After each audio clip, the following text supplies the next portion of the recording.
Thursday, August 7th, and Dad has to go out of town here for a couple of days, so this is just going to be a quick update email here, or update video, I mean.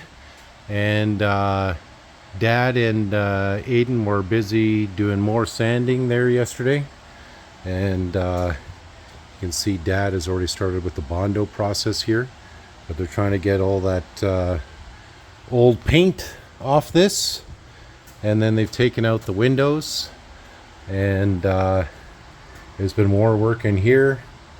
They can maneuver around quite easily.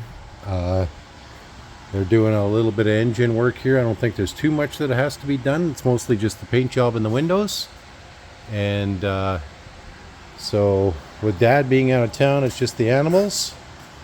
And I'm going to spend the next couple of days just cleaning stuff up around here the best I can without getting yelled at too much.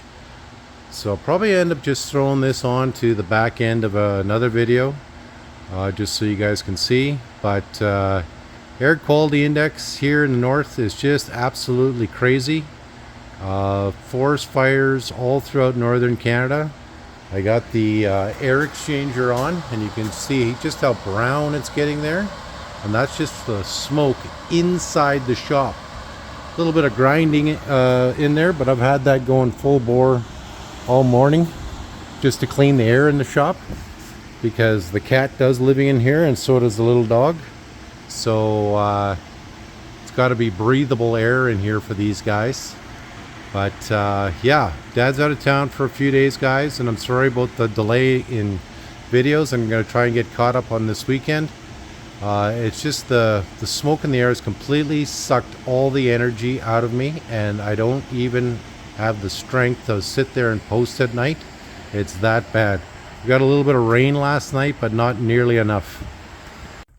And old Charles is underneath the horse trailer like normal. Hi, hi, hi, hi, hi. You're looking for Papa too, eh? Everybody's looking for Papa.